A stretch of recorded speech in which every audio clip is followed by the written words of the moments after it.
Holly is the program coordinator for Claws in the Classroom.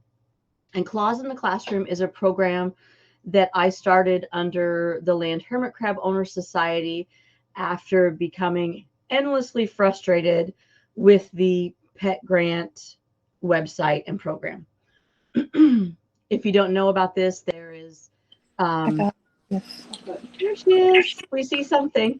There's a website out there that's turn the sound off. like Classroom Pets or something like that. Am I on good? Apply for a grant to get supplies for their classroom pet. And the supply list that they tell the teachers to buy for hermit crabs is, guess what? All the wrong stuff. And they give them a coupon for Petco or PetSmart to go and buy all the wrong stuff and teach their kids in their classrooms all the wrong ways to care for a hermit crab. And I tried on more than one occasion to correct their information. I offered to replace the Petco and PetSmart coupons with one from the Crab Street Journal to provide them with free food and some other supplies, because if we're going to teach the kids, we need to be doing it the right way. But they weren't in the least bit interested, which led me to believe that they don't so much care about proper education as they do their partnership with some of the pet stores. So I started my own program.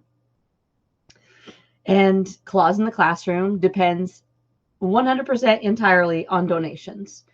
And what happens is they fill out an application and Holly vets the application. Our only requirement is that you have at least a 10-gallon glass tank, because we cannot make a critter keeper livable. There's just no way to do that.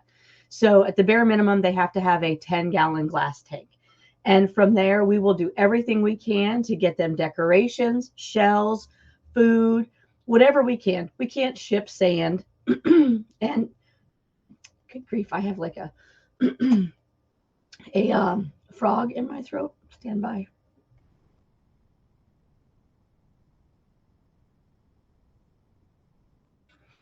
We can't ship them lids or sand. It's just not cost effective to do that shipping wise.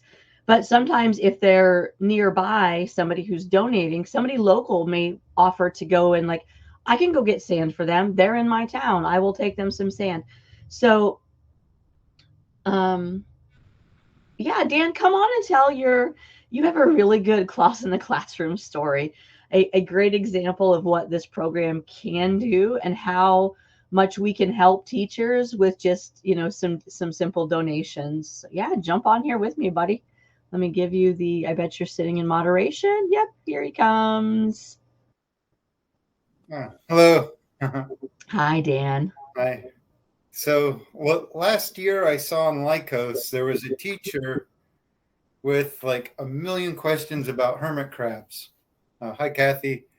But it was like question after question, like, oh, it's so much work, this, that, and everything else. And I looked, and she was from Pennsylvania.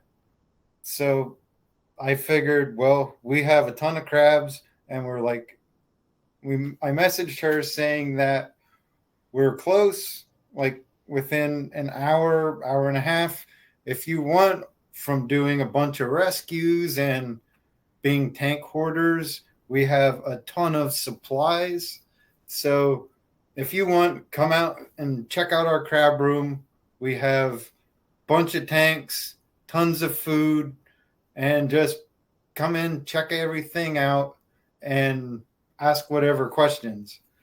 So then maybe a couple of weeks after CrabCon, her and her husband showed up here, came through our crab room, tons of questions, answered everything.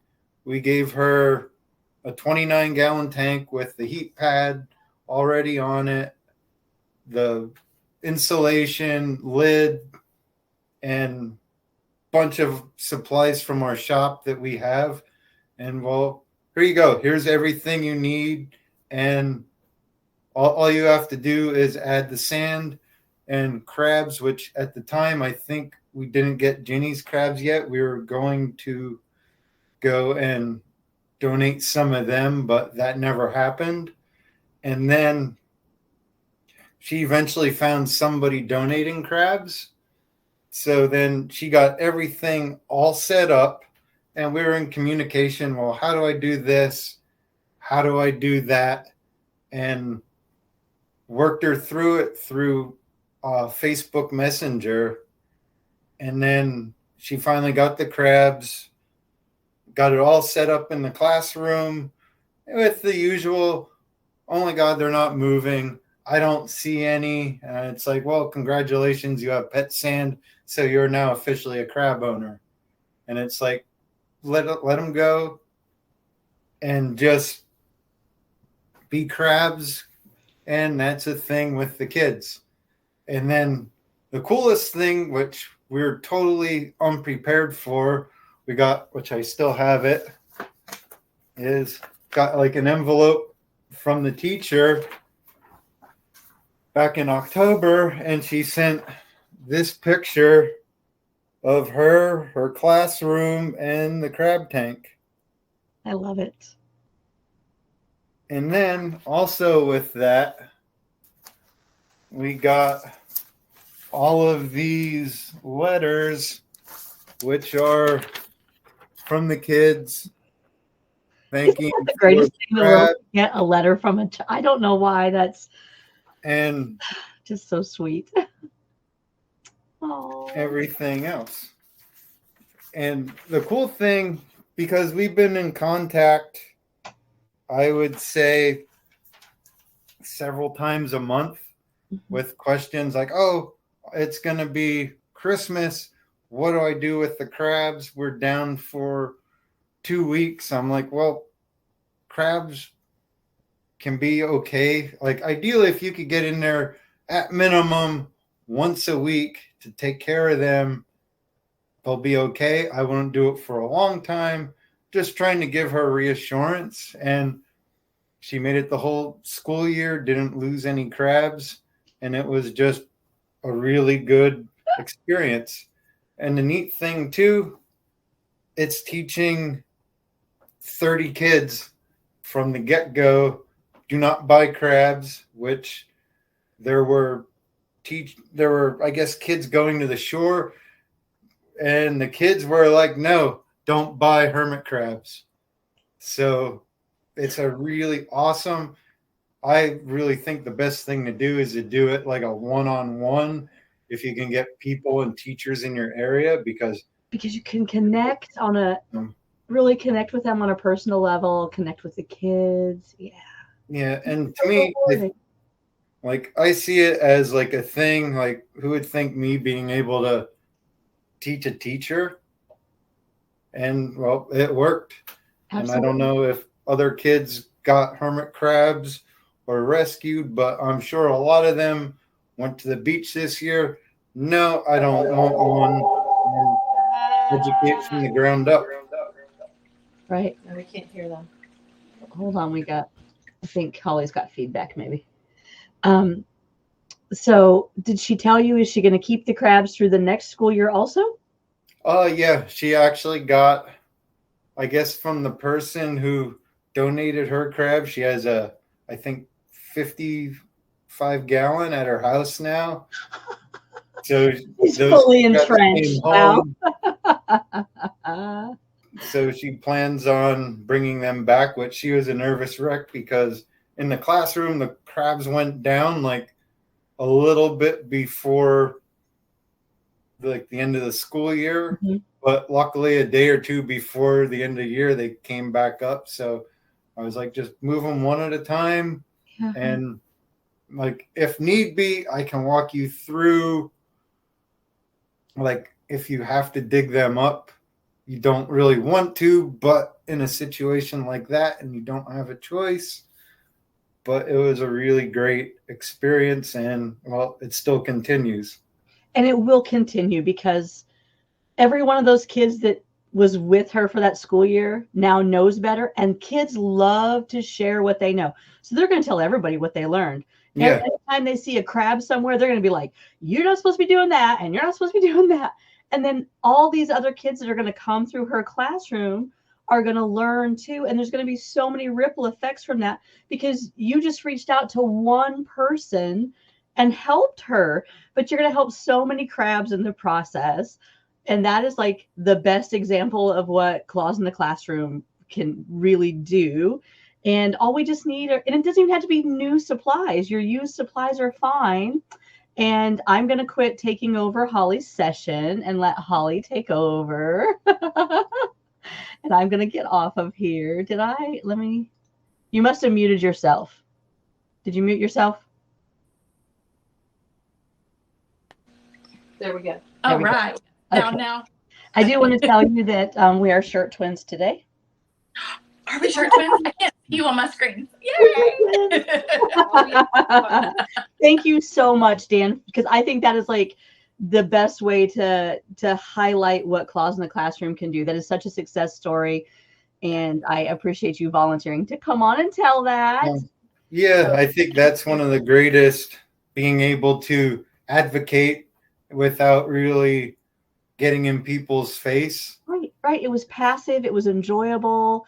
You weren't having to lecture somebody or try to, tell them, well, you're doing all this wrong, kind of thing. Positive from the get-go. Yeah. Okay, I for real am getting off now. I'm going to let Holly take over because I volunteered her. Dan, that was great. What's that? I said, thank you, Dan, for taking on one of the teachers. That was great. You're welcome. And connections, it's great across the board. Yeah, and with everybody, I know teachers are always in desperate need of shells. So that's another great place to give people like additional shells. Like you need to kind of work with them so they know what size. So with that, whatever teachers in your area or somewhere to ship, like it's an ideal way to get stuff to them to help them out as well, because everywhere teachers don't have much of a budget. They work with what's provided by the state. So anything you can help out for supplies to help them teach kids is ideal. Yeah, and anything, used supplies, new supplies, it doesn't have to be new, like Stacy said. And now is a great time for everybody to go through their supplies because you're getting all this new stuff from CrabCon. Ship me your things you don't need anymore. I mean, who needs tubs and tubs and tubs of extras? So where do they send their supplies and shells? The exact address? Yeah. So here we go. Let me put my home address on the internet. I'll type it We're out. going to log off now. 428 Etheridge Road. Okay. Chesapeake, Virginia, 23322. 22322. Yep. We'll also have that. I think it's on the website, maybe not. But we can definitely get it to you if you ask in the Lycos group.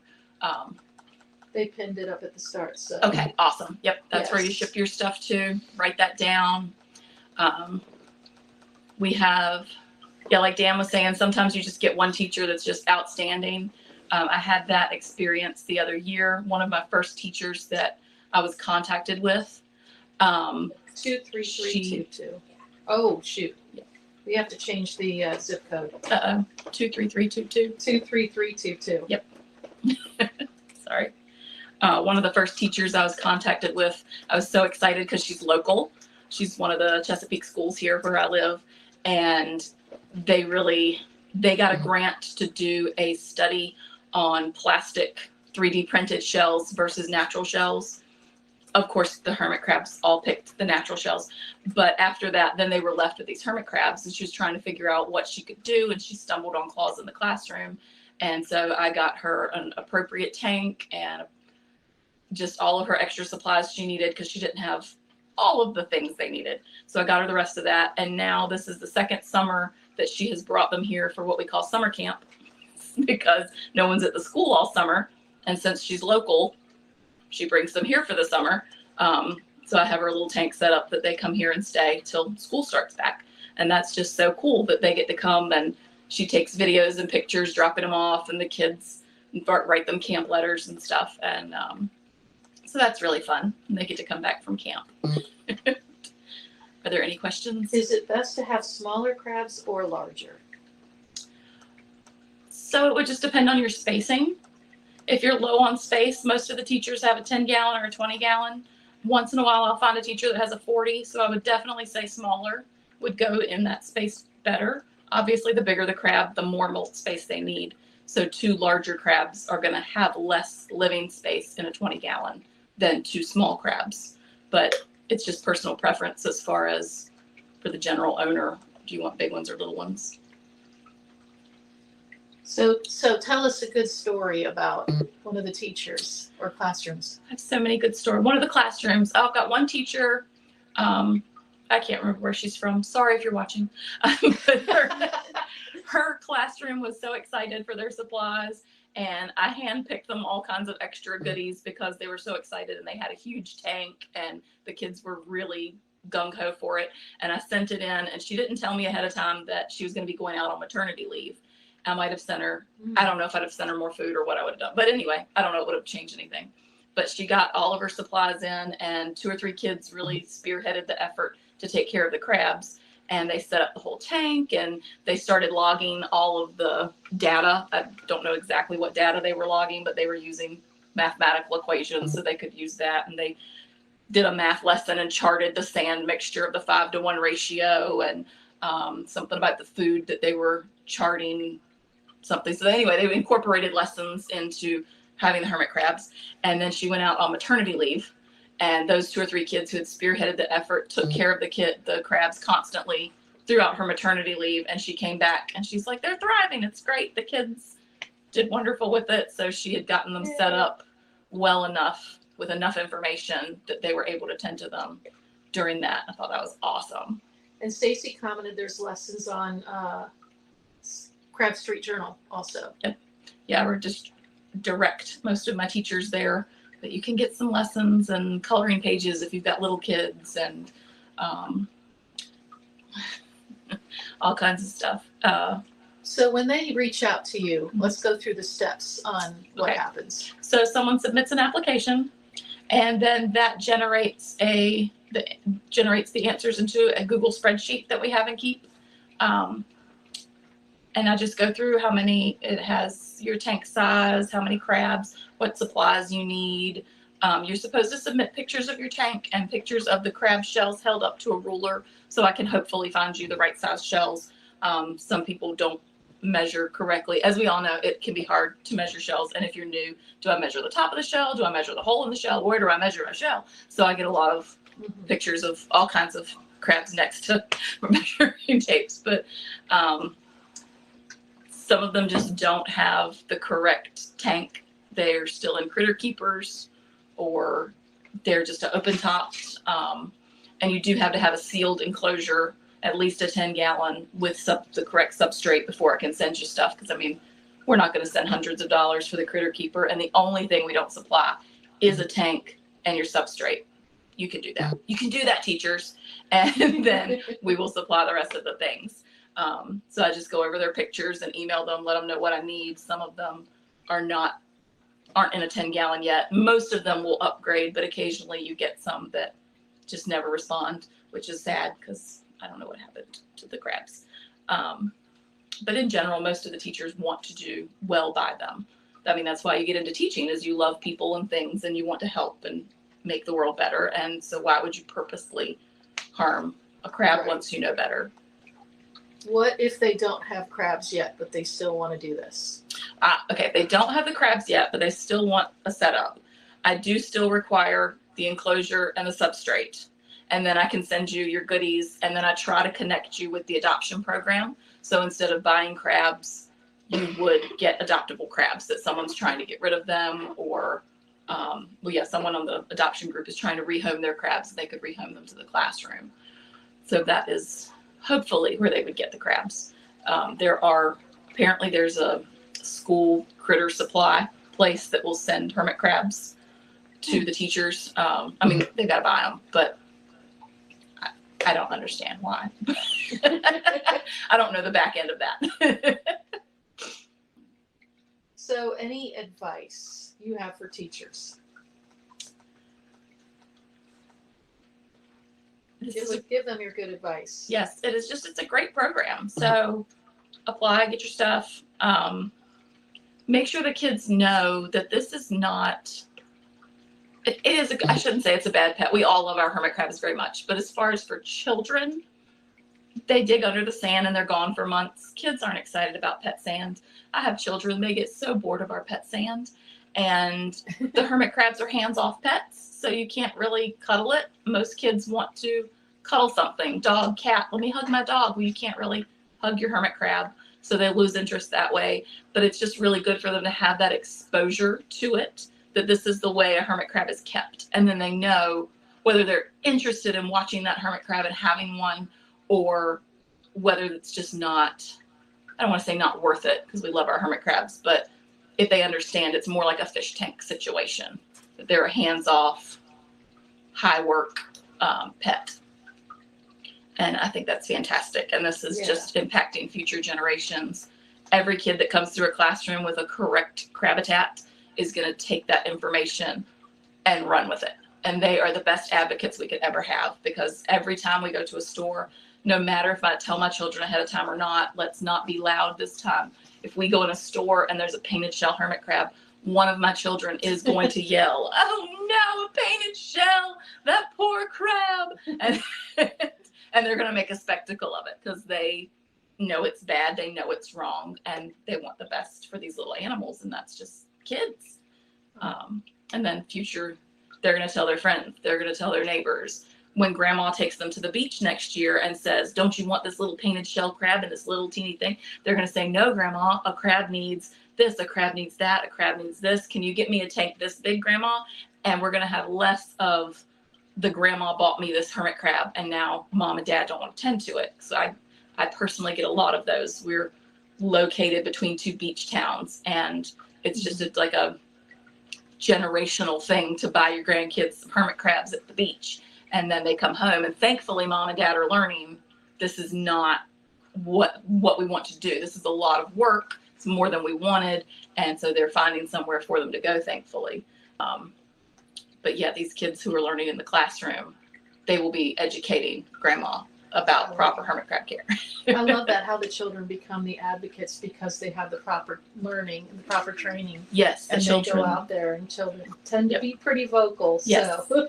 Kids are great advocates for something like that.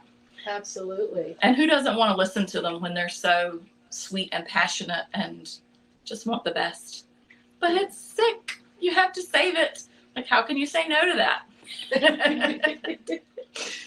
Well, Hunter was very appreciative, said Holly was very willing to work with us and make sure we got our supplies. Yep, I sent Hunter his stuff. Sometimes I'm a little slow processing them. I apologize. I have a lot going on here. So I can get behind now and then, but we do get you your stuff. And once you get it, it's worth the wait. But yeah, Hunter's stuff for the library. And that was so exciting, Hunter. Thank you for setting one up in the library. Same thing. Now that instead of just one classroom of kids, that's the entire school is now exposed to that. It's wonderful. So tell us a little bit about what we're looking at behind you. Oh, this is the colossal crab-a-tent. I saw a lot of the other speakers sat in front of their tanks, so why wouldn't I show off? It is an experimental living situation where I have used a grow tent instead of a traditional tank. And so if you used the calculations, it would be over 700 gallons in this one space. It's 7 foot by 5 foot by 3 foot, and it houses about 40 hermit crabs. They want to see behind you.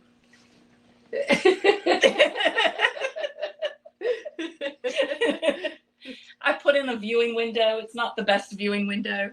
I had to install it myself. So it's some vinyl. We haven't built it a front yet. Corinthians says she's seen you in the grow tent groups that she's in for her boa. Yes, that the grow tent group was great. We were researching, trying to figure out a shed or a room or something, because there were so many that needed homes, and I'm terrible at saying no. And where we're located, they just kept coming because I wasn't saying no. So I needed a bigger enclosure, and those were hundreds and thousands of dollars for the giant tanks, and this was $100 for the tent. I would, the cat wants a walkthrough and learn how next year. We're debating that. That would be a fun one, because it's a really simple setup. That's doable. So let's go over some of the lesson plan ideas. I know that there have been some teachers that had kids make their own book. And I'm picturing like little hermit crab books all across the classroom, but what are some ideas that they can incorporate the tank into their lessons? Okay, so like the other one, they have the mathematical equations of ratios. You got 5-to-1 place and you can do weights and measures. If you can measure out what food they get, oh, well, let's give them an ounce of this, a pinch of that, you know, how much that is. What kind of math do you have? All the other maths, geometry. Let's measure our tank situation and figure out volume of water or solids or any of that. Science. Yeah, science and math. Oh, science, there's unlimited science, like track their walking, track their movements, track their size. And even the water quality would be a huge science. Yeah, water quality would be a good scientific thing. Saltwater ratios, food trials, this mix versus that mix, right? Yep. Good That's options. from Dan. Good. Vanessa adds poetry to her lesson, making a crab poem. Ooh, that is a good one, a crab poem. Hey, if your kids are doing crab poems, get some of them posted on the Lycos group. I love that. That'd be amazing. Hunter, our science department comes and looks at them for their invertebrate section. Very good. Yep. So, what would you like to see in the future with this program? Throwing a hard one out there. I would like to see just it grow exponentially so that any teacher who gets a hermit crab for her classroom would put it in correct environment, because that really will affect the next generations. And especially in some of the areas where there are more hermit crab, like if you live near a beach town, see if you can find a teacher who would be willing to do this, that we can get the supplies to them, that they would have the proper crab habitat in the classroom. And that would be just amazing. Because a lot of the kids, I grew up in this general area, not right here, but near a beach town. And we had no idea. My teacher in first grade had a small enclosure. It was probably just a 10-gallon with a little bit of sand in it. And I thought that was the most amazing hermit crab enclosure ever, because all we saw at the beach were the big wire towers. And so we thought the big wire tower was how you housed your hermit crab. So she was ahead of her time for that time. But that's what we need, is to just show them better and better housing, and that this is the way it's done. So I would love to see it grow. I mean, we've got 2 coasts of the country. Let's fill them up. Got a lot. Night view camera. Oh yes, cameras in the classroom.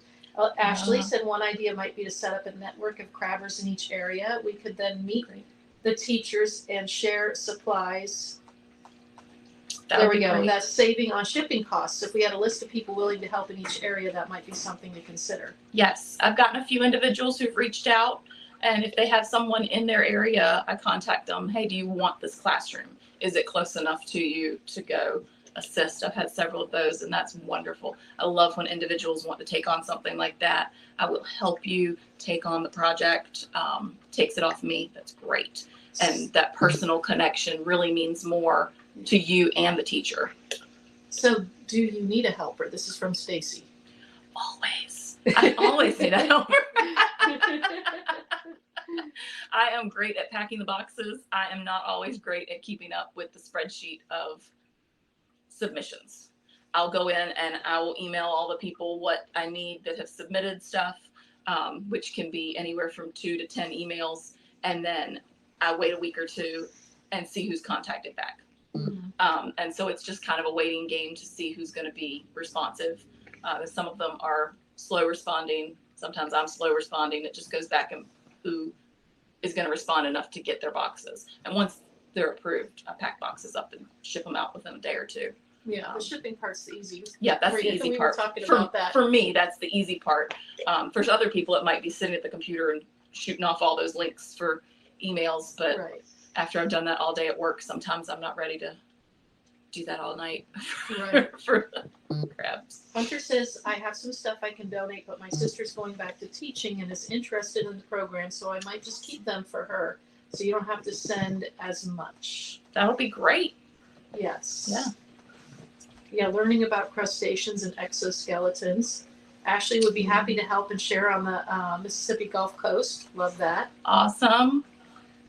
And there's Shoot a me a sign-up sheet message. for adopting a classroom. Awesome. There's a sign-up sheet now. That's what Stacy was Stacy, you saying. made Oh, one? a sign-up sheet. So I don't know if it's in the works, but that's a great idea. That would be fantastic. Yeah, with a location, and That spreadsheet would be great. that Yes. would be a sign-up I know, sheet would be I'm wonderful. kind of helping with the questions, so I'm not writing down at the moment. They're asking if people are writing this down. Hopefully we can get a what do you call them, a synopsis, a transcript of, There you of go. all the questions. Hopefully that's a I will remember. possibility. I will remember a sign-up sheet to adopt a classroom. I love that idea. That's, a that's really great. good one. Good one. Yeah, the one on Dan says the one-on-one with the teacher worked awesome for us. Yeah. Yeah, I love the personal touch that we gather with between us and someone. Yeah. What are your greatest need items? Heat mats and gauges are more pricey and not as commonly donated. People will donate hides and greenery and that kind of thing. But like the heat mats, most people don't donate tons of heat mats. So the heat mats and the gauges are definitely needed. And always shells. Always shells. Yeah, always shells. Crustacean Plantation needs shells. Sean Miller needs shells. Who doesn't need shells? Everybody needs shells. Most of my teacher crabs are usually an inch or smaller. So they can use some of the smaller shells, where I think crustacean gets a lot of bigger ones. Not that we never need bigger ones, but that seems to be the common size if they're getting them through whoever is supplying the teacher scientific pet animal things. Because they'll supply what all kind of animals they have in classrooms. Like they'll do butterfly hatchings or frog dissections, hermit crabs, and something else that some company supplies those for schools. Well, Vanessa's reaching out to schools in Australia to do author talks by the Crab Naps book. Ooh. So she's mentioned claws. Good. I love this could go to Australia. That would Yes. be super cool. Yes. Are you going to be our Australia person? I don't know that I could ship to Australia. we might need a source in Australia to pass out supplies. Yeah. That might be hard to send. The international shipping. International postage. That would be awesome. My UPS guys would be even more confused. I love I have it. a local UPS store right up the street, and I always put on a crab shirt when I go. And I try to write on the boxes like crab facts, or go to Lycos for more crab information, or I just sent one out the other day that said hermit crabs can live 40 plus years. Did you know that? And the guys who are throwing the boxes will probably see that, hopefully. And I know the people at the store are always like, "Oh, okay, hey, it's you." Off topic, but there's a lot of confetti flying around. So if you click on the picture, there's this funny little thing with the finger pointing, and you just touch it and the confetti pops up. So Oh, are they confetti? they're confetti. Like, oh, they're liking it. Cool. Oh, Yes. yay! They love me. So teachers, there are Facebook groups for your school where we can go in and spread the word. Are there Facebook groups for your school where we can go in and spread the word about this program? Oh, yeah, that'd be handy. If we had teachers who would I'm sure the teachers have better networks to share the information about the program than we do. Because, they're going to have the teacher networks. I know my one local teacher said that she's shared the information in her local teacher network. I don't know anybody else has got one locally. Yeah, a CIC Facebook group would be beneficial for teachers and helpers. That's from Dan. Oh, yeah, that I would like be that good. idea. Yeah. One place for them to go and get their questions asked. That might actually work out pretty good, that they can go there and get the links. Don't touch Please the don't screen. touch. That they could go there and get the information beforehand, before they even submit their application then, so that when they submit the application, it's already got the correct enclosure and pretty much an automatic approval. Instead of going back and forth, they could get more information off of the group. So Ashley says, we also need to make sure the teachers know that they should contact someone in the crab community if they ever need to rehome their crabs. We can connect them with people willing to adopt, perhaps other teachers. Yes. Yes. That would be good. I tell them all that. We discuss like summer plans because some of them are like, what do I do with them during the summer? Well, you have to take them home with you. Yeah, that's true. They can't just stay there and be Yeah. left for months at a time. Yeah, so if they have a larger enclosure that's not really going to be portable, I recommend we'll get a 10-gallon and have them at home. Which Like again, it's not ideal, but if you have a 10-gallon at home, you can bring them for the summer. It's a couple of months. There's also the Tupperware idea, which is a little less expensive. True, yeah, and a tote could work. Yeah. Just for the Just for a just for couple the months. summer to you can Right. get them back to school. My local ones, like I said, they come and stay here for summer camp, and so if we have people that are connected with them, if they want to summer camp some, which is not ideal, but We they're- should probably talk Summer about camp. like it's like moving, so like True. extra precautions Yep. needed Yeah, if you you have to gotta- transport them for the summer. right, and you don't want to dig up your molters. So I do recommend that if you see they're up, if they have any pre-molt behavior about a month before school gets out, go ahead, pull them out, take them to your home tank so that they can molt for the summer. Yes. Which there's, they're going to molt when they're going to molt, but Oh yeah. hopefully they would not have to dig up molters. And then there's local Facebook groups. We could all absolutely reach out through them as well. That's Yes. a good idea. Yep. And if anyone's on like a local mom group, local parenting group, those have been great resources for getting good crab care information out there. I've met a lot of people through there that I've helped get set up with a tank, not teachers, but just general individuals who were unprepared for hermit crab. Oh boy. What we got? One year, Dan was contacted by a janitor who found a live crab in the trash at the end of the school year. Oh no. No. Live crab in the trash at the end of school year. That happens though. It is very sad, and let's give the benefit of the doubt. Maybe they thought it was dead. Or I maybe you mean- thought it was an empty shell. Sometimes Yep. they're in those shells so Yep. tight that you just don't know that there's something there. Yeah, it could have been an empty shell situation. I try to give benefit of the doubt. Yeah. I had one guy brought me some from a classroom that the teacher, it was the end of the school year, and the teacher sent him home with one of the kids. Yeah, I heard about. His child was chosen, and they got home with it, and he was like, you should not have been the child that was chosen. We don't want these. So, I mean, they brought them over Yeah, here. you definitely need parent buy-in for that. Right. Yeah, if you're you going to don't- assign a child to watch them Don't- for a time. Don't send pets home with children without parental approval. But that was a situation that they didn't know how many were in there. They didn't know how long they'd been in there. It was kind of a rough. The teacher knew that they weren't doing right, and they didn't want hermit crabs anymore. And this kid had said, we have pets, we love pets, we'll take care of it. And she knew that kid was pet people, so they sent her home with the pets. And the parents were like, well, we're not hermit crab pet people. There is a difference between a crab and a dog. Yes, very, very big difference. Yes. But thankfully, the parents reached out and found Yes. me, and I took them. So do you ever house crabs for the summer? I have one teacher that I house for the summer. She brings me hers from her school because she's a local school, and so I house hers at summer camp. That's That's cool. what we like call a it. summer camp for crabs. Yep. Crabby camp. We call it summer camp. She brought I them over a love couple that. weeks ago. That's cute. Well, anybody have any questions, post them here. I know it's after 10, so we're It's approaching after the- 10. Oh no, I wanted to it's see you next. The kids say the darnest things is on now, and Okay. their kids might be in there. So Yeah, we want to watch that. I know So we wanted to watch that. Right? I don't know how long. thanks everybody. If you have more Yes. questions, message on the Lycos group. I'm there. I'm around. Thanks for coming. They're all thanking you a lot. We appreciate this. Thanks for taking your time out. It's great information. I'm just And, happy and to be. just advocating, getting the word out, getting into schools, getting these lessons in front of the children, because that is a huge way to support advocacy for these creatures, It really is, and our I'm just, friends. I'm so happy to be part of Team Hermit Crab. It's great. Woohoo! Yep.